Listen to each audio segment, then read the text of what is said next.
Hey, what's going on, guys? Big D here, and today we're going to be jumping into the most recent war we had in Knights of Zion. I know in the top left corner you're going to see my ability to tab over to the current war, but that current war hasn't even started Battle Day yet. We are still in the prep phase.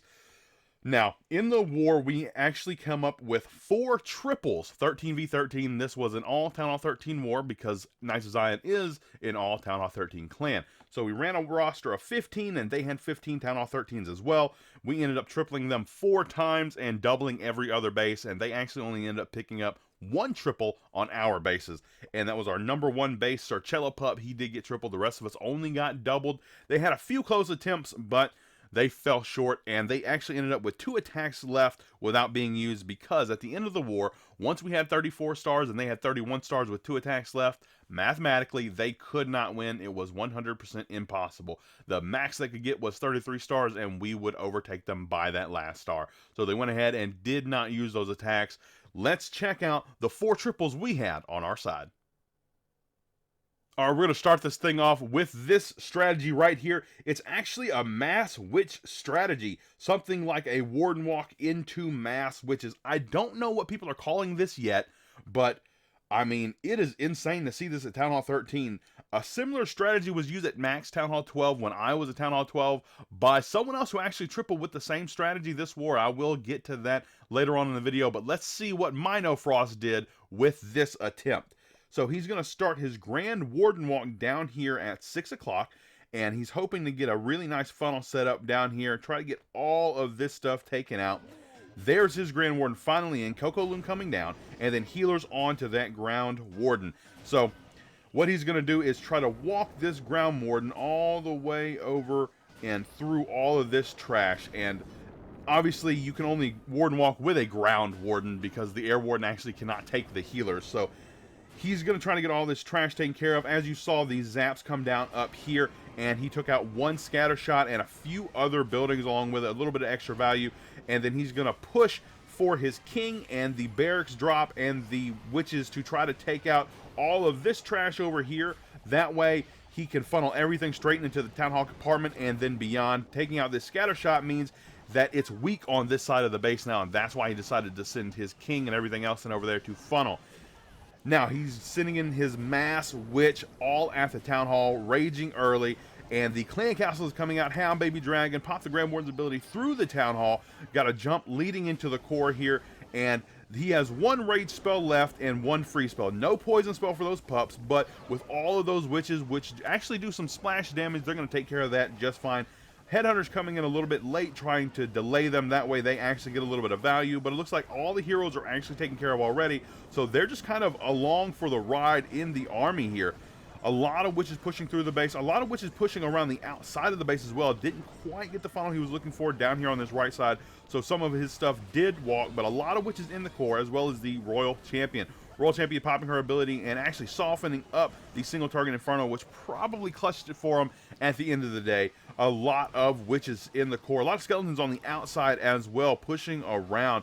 So he has a pretty even split on his witches, actually. About 5 or 6 in the core, about 5 or 6 on the outside, along with the Archer Queen, who does have her ability. The balloons pushing through actually took out the remainder of the health on that single target Inferno, and that's where that Royal Champion ability came in and clutched it up with those balloons. Queen's still pushing through, full health, and still has her ability, and there's a lot of skeletons right in here. Luckily, the bomb tower does go down. That way, this single target should be distracted by a lot of these skeletons. Grand Warden and a lot of witches going to take out that single target Inferno. So the only detriment to his attack at this point is going to be the scatter shot that's still up on the base. So the Queen does still have her ability. As long as she can get through this wizard tower, those skeletons should help out distracting and pushing through the last of the defenses. Now, that scatter shot, again, is going to be the biggest threat on the base at the moment.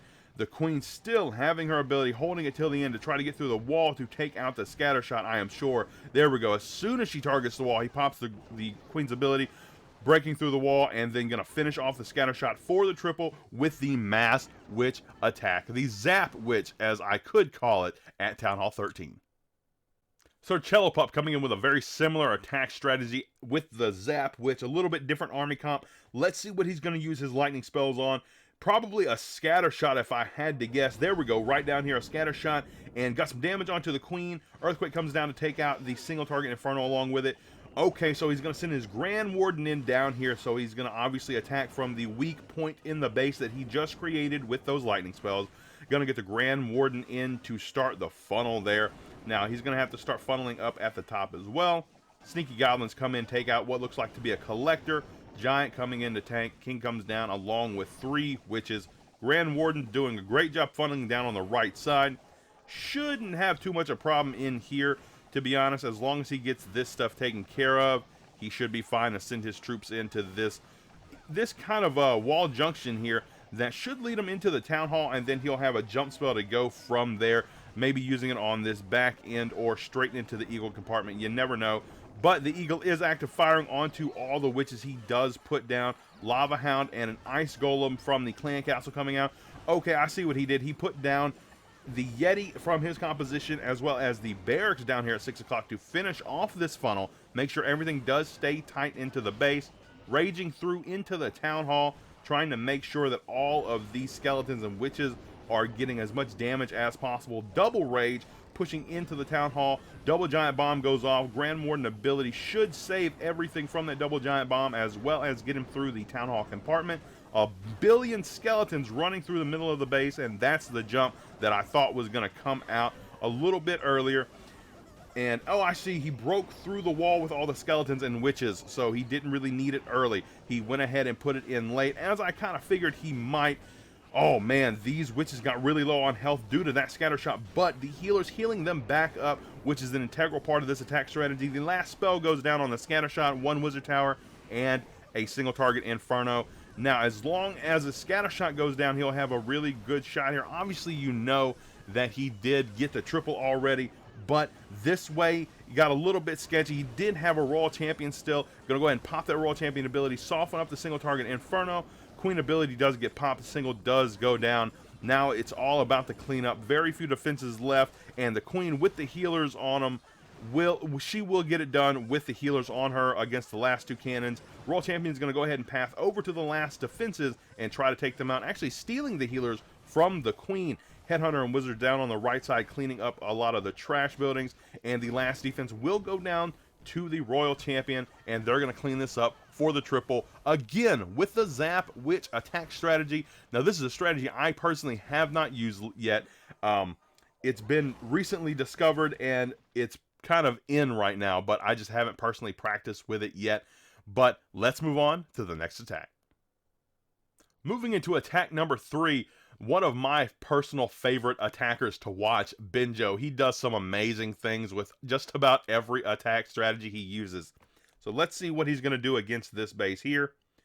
He's bringing in a Zap Queen Charge Hybrid. So 5 lightning spells, 1 earthquake spell. Gonna get some really good value off of this one on this base, particularly because scatter shots are right next to some X-bows, and the X-bow and scatter shot both take 5 zap and 1 quake to take out. As you see there, that is the lightning spells down, earthquake comes down, is going to take out all 3 of those very important buildings. Starting the Queen Charge over here on the right side at 3 o'clock. Balloons coming in. Probably should have cut balloon a little bit earlier there, Benjo, but we'll let it slide since we know you did get the triple here.